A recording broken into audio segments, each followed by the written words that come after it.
Hi കൂട്ടുകാരെ, നമുക്കിന്നൊരു നല്ല വലിപ്പമുള്ള ഒരു കുമ്പളങ്ങ കിട്ടിയിട്ടുണ്ട്. നമ്മുടെ ഫാമിലി ഫ്രണ്ട് കൊണ്ട് തന്നതാണ്. അവരുടെ വീട്ടിലുണ്ടായ കുമ്പളങ്ങ കണ്ടോ. ദൈവം എന്തായാലും ഇത്രയും നല്ല നല്ല ഒരു കാർഷിക വിളകൾ കൊടുക്കുന്നതുകൊണ്ടാണ് നമുക്കും അത് ഉപയോഗിക്കാൻ പറ്റുന്നത്. അപ്പം ഇത് അത് എന്താ പറയുക, വിഷമൊന്നും അടിക്കാത്ത നമ്മുടെ നല്ല നാടൻ കുമ്പളങ്ങ. അപ്പോൾ നമുക്ക് ഈ കുമ്പളങ്ങ കൊണ്ട് ഒത്തിരി വിഭവങ്ങൾ ഉണ്ടാക്കാം. കുമ്പളങ്ങ പച്ചടി ഉണ്ടാക്കാം, കുമ്പളങ്ങ ഒഴിച്ചുകറി ഉണ്ടാക്കാം, ഓലൻ ഉണ്ടാക്കാം. അപ്പം പല രീതി ഉണ്ടാക്കാം.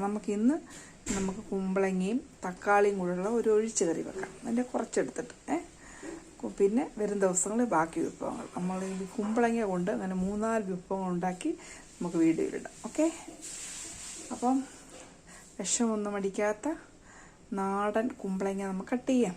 ഓക്കെ, അപ്പം നമ്മുടെ ഇന്നത്തെ കറിക്ക് ആവശ്യമായി ഞാൻ ഇത്രയും ഭാഗം എടുത്തിട്ടുള്ളൂ. അപ്പോൾ ഇത് നമുക്ക് നല്ല ചെത്തി കറക്റ്റായിട്ട് കൊണ്ടുവരാം. ഓക്കെ, ഹായ് കൂട്ടുകാരെ. അപ്പം നമ്മുടെ കുമ്പളങ്ങയൊക്കെ നല്ലതുപോലെ ചെറിയ സ്ക്വയർ പീസായിട്ടൊക്കെ അരിഞ്ഞ് വെച്ച് എൻ്റെ അതൊരു 1/4 ഭാഗം എടുത്തിട്ടുള്ളൂ. നമുക്കത് ജ്യൂസ് അടിക്കാം, വെയിറ്റ് ലോസിനൊക്കെ നല്ലതാണ് കേട്ടോ. അത് മൊത്തം വെള്ളമല്ലേ, വാട്ടർ കണ്ടൻ്റാണ് മൊത്തം. അപ്പോൾ അതിനകത്ത് നമുക്ക് ഇച്ചിരി തേനൊക്കെ ആഡ് ചെയ്ത് ജ്യൂസ് അടിച്ചാൽ വെയിറ്റ് ലോസിന് നല്ല ഒരു സൂപ്പർ ഡ്രിങ്കാവും, വെറും വയറ്റിൽ കുടിക്കാൻ. പിന്നെ നമുക്ക് പച്ചടി ഉണ്ടാക്കാം, പിന്നെ പറഞ്ഞില്ലേ കാളനോ ഓലനോ ഒക്കെ നമുക്ക് ഉണ്ടാക്കാം കുമ്പളങ്ങ വെച്ച്. അപ്പോൾ സാമ്പാറിനകത്ത് ഇടാം.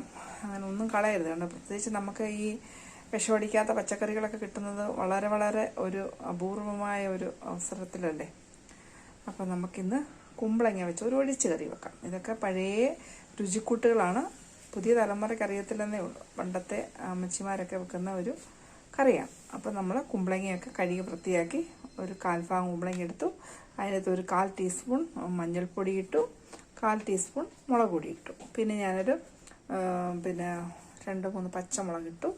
പിന്നെ ഞാൻ ഒരു തക്കാളി അരിഞ്ഞത്. പുളിക്ക് ചിലവർ പിഴിപുളി, നമ്മുടെ വാളംപുളി പിഴിഞ്ഞ് ചേർക്കും. എനിക്കത്ര താല്പര്യമില്ലാത്തതുകൊണ്ട് ഞാൻ തക്കാളി ഇട്ടു. പിന്നെ ഇതിനകത്ത് കല്ലുപ്പാണ് ഇട്ടേക്കുന്നത്. അപ്പോൾ ഇതെല്ലാം കൂടെ നമുക്ക് വേവിക്കാം.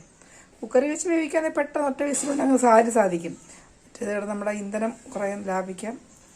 അപ്പോൾ നമുക്ക് കുക്കറിൽ വെച്ച് തന്നെ ഒറ്റ വിസിലടിച്ച് നമുക്ക് വേവിക്കാം. ഓക്കെ, കുമ്പളങ്ങയും നമ്മുടെ എല്ലാം കൂട്ടം വെളുത്തുള്ളിന്ന് നമ്മുടെ തക്കാളിയും പച്ചമുളകൊക്കെ അതിൻ്റെ കൂട്ടത്തിൽ കറിവേപ്പിലയും കൂടി ഇടുക, കുക്കറടയ്ക്കുക, നമുക്ക് വേവിക്കാം. Okay, hi friends. അപ്പോൾ നമ്മുടെ കുമ്പളങ്ങ വേവുന്ന സമയം കൊണ്ട് നമുക്ക് ഇത് അരപ്പ് തയ്യാറാക്കാം.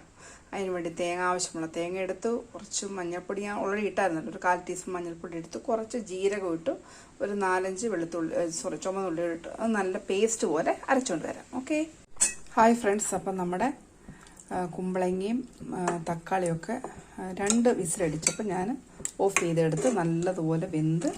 ഇനി നിങ്ങൾക്ക് ഉടയ്ക്കണമെങ്കിൽ ഒന്ന് ഉടയ്ക്കാം. പിന്നെ എനിക്ക് ഈ പുളി മതിയാവും കേട്ടോ. ഞാൻ ഇപ്പം നോക്കിയപ്പോൾ എനിക്ക് ഈ പുളി മതിയാവും. പുളി പോരാത്തവർക്ക് നമുക്ക് പിഴിപുളി ചേർക്കാം. അതൊക്കെ ഓരോരുത്തരുടെ ഓപ്ഷനിലാണ്. അപ്പോൾ നമുക്ക് നമ്മുടേതായ രീതി ഉണ്ടല്ലോ. അപ്പോൾ എനിക്ക് ഇവിടെ അധികം ഒത്തിരി പുളിയൊന്നും അങ്ങനെ ഉപയോഗിക്കാം. അപ്പം ഈ പുളി മതിയാകും.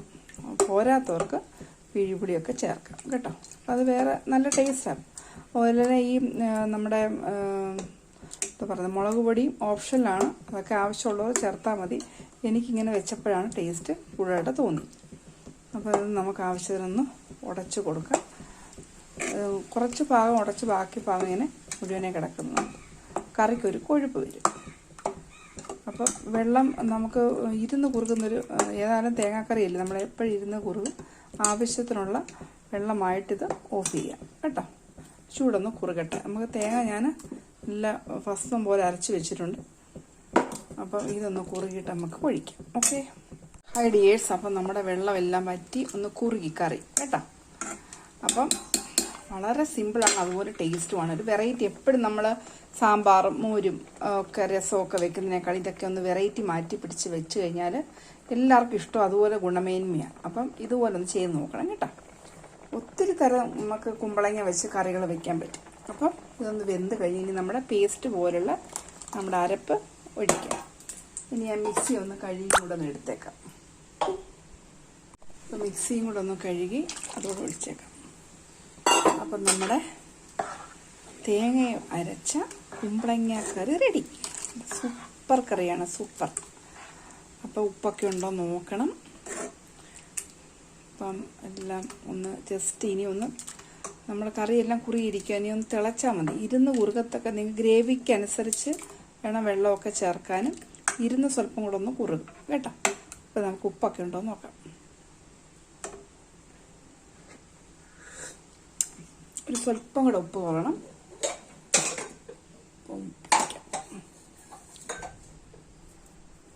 അപ്പം കറക്റ്റ്.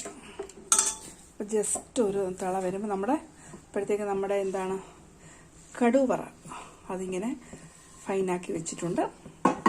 നമ്മൾ ഇതിനകത്തോട്ട് ജസ്റ്റ് ഒന്ന് തിളച്ചാൽ മതി. ഒന്ന് ഒത്തിരി തിളയ്ക്കണം. ജസ്റ്റ് ഒരു ചൂടായി ഒന്ന് തിളച്ച് വരിക കേട്ടോ. ഒത്തിരി തിളപ്പിക്കരുത്, തേങ്ങാക്കറിയുടെ ടേസ്റ്റേ പോവും. അപ്പോൾ അവിടെ ചെറിയ തിള വന്നപ്പോൾ നമുക്ക് ഇനിയുമ്പോൾ തീ ഓഫ് ചെയ്യാം. ഓഫ് ചെയ്തിട്ട് നമ്മൾ കടു പൊട്ടിച്ചത് ഇങ്ങോട്ടിടുക. ഇത്ര മനോഹരം അല്ലേ. അപ്പോൾ ഇങ്ങനെയുള്ള ഒഴിച്ചുകറിയൊക്കെ വെറൈറ്റി ഉണ്ടെങ്കിൽ അമ്മമാർക്ക് എളുപ്പമല്ലേ. അപ്പോൾ ഇതുപോലെയുള്ള ഒഴിച്ചുകറികൾ നിങ്ങൾ വെക്കുക. കുമ്പളങ്ങ കൊണ്ട് ഇനിയുള്ള വിഭവങ്ങൾ നമുക്ക് തീർച്ചയായിട്ടും ചാനലിൽ വരുന്നുണ്ട്. ഇത് നമ്മുടെ തന്ന നെയ്ബേഴ്സിന് ദൈവത്തോട് നന്ദി പറയുന്നു. ഓക്കെ, എല്ലാവരും ദൈവം അനുഗ്രഹിക്കട്ടെ. Thank you. God bless you all. അപ്പോൾ ഒരു കാര്യം മറക്കരുത് കേട്ടോ, സബ്സ്ക്രൈബ് ചെയ്യുക. Thank you.